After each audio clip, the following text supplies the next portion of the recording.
Today's video is brought to you by Learning to Build a Successful Side Hustle, my new course linked up down below. With the new iPhone release just around the corner, today I want to ask the question, is upgrading to the latest, greatest gadget, be it the iPhone, a MacBook, an iPad, or any other Apple or other brand of gadget, the key to your happiness? Every time a new Apple gadget comes out, there's an absolute buying frenzy. People go crazy either trying to get their hands on the latest iPhone or certainly just thinking about whether or not that new gadget is going to make them feel good. And it's understandable too. There's so much excitement that gets built up around these events. Some of that comes from Apple itself. They put out marketing material. Sometimes there's leaks, and those leaks are driving people crazy thinking, oh wow, will that one feature really make my current gadget seem super out of date? Or if I acquire that and it has these great new features or this new design, are my friends, are my family, are my coworkers gonna suddenly start respecting me more? Like, oh wow, they must be able to afford the latest, greatest stuff. It's kind of ironic actually that Apple's titled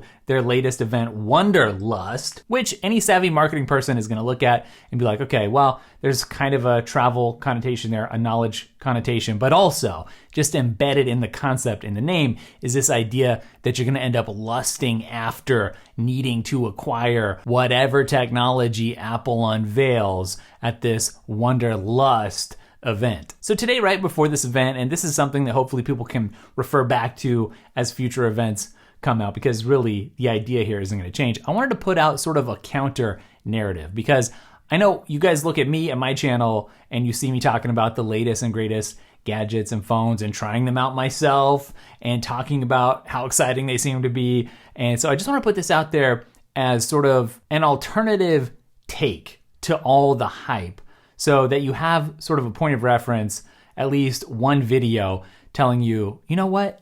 It's okay not to go out and feel like you have to own that latest, greatest gadget. It's okay to have something a little bit older. It's okay to not have a slightly faster processor and a slightly better camera and a few features before everybody else. So let's just start by reflecting on this. Whenever you buy something new, something like a new car, or maybe a new house, maybe some new clothes, or yes, even a new gadget, something like an iPhone or a MacBook or an iPad or AirPods, does that make you happy? And I want to be nuanced here, because I think the answer is, well, yeah, there's some happiness associated with that.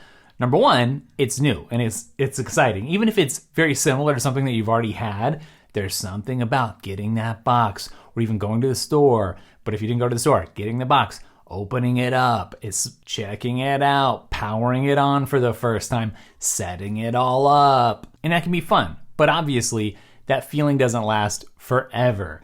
And so the question is, should you buy this new thing just for a temporary feeling? Now, there's another reason that people buy this. Number one, they don't want to miss out. That's a big, powerful motivator for people to fork over some money, right?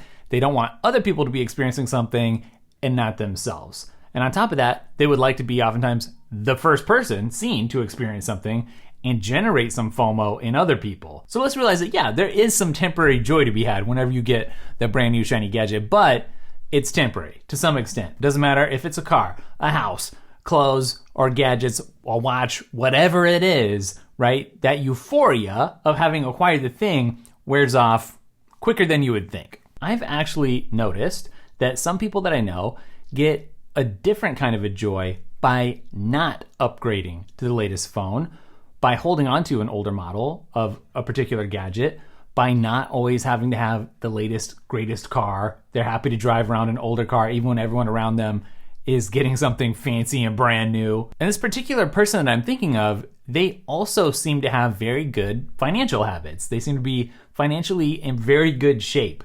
They're very prudent about how they spend their money. Their focus seems to be more on things like their family than on themselves, which is kind of an interesting insight, because really, when you're acquiring all these things for yourself, then it's sort of a selfish motive, right? So actually, this particular person that I'm thinking of, they talk often about, well, you know, instead of getting the latest, greatest XYZ, maybe they can use some money that they've saved for stuff for like a trip for the family or something instead. And I don't know what something like that would translate into meaning for you, you know, but there's a way to spend your money that could result in some kind of an experience that isn't just pure consumerism where you're driven by having, stuff. And a trip would be a good example, spending money not on a thing, but on an experience, whether it's for you personally or just your family, kind of broadening your horizons. And I would add too that I think there's a certain freedom that comes from not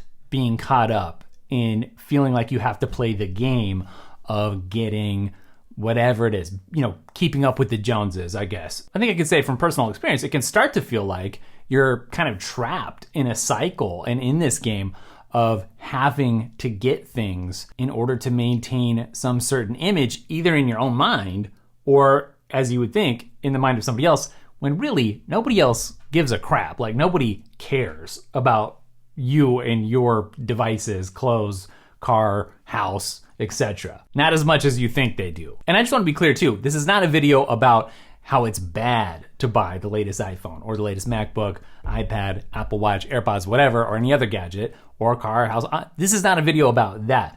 But what I'm saying is, it's okay to not feel like you have to participate in this endless upgrade cycle. It's funny because you think about investments, and really there's two things that you can invest in life: your time and your money. Maybe there's like one or two other categories, but a lot of people end up investing so much of both in their gadgets, especially in their phones, right? You buy the phone and it costs a lot, but then you also invest your time and you're sucked into that, the doom scrolling, the videos, the TikToks, whatever it is, the news, and you can't put your phone down. You spend hours a day looking at your screen, so you invest your time and your money when you could be investing both of those things in something that would actually be really meaningful, which would be particularly relationships. So all I'm just saying is it's okay to question the costs, both the actual monetary cost, but also the cost to your time. And everything's a trade-off, right? If you spend money on something, you can't spend on something else.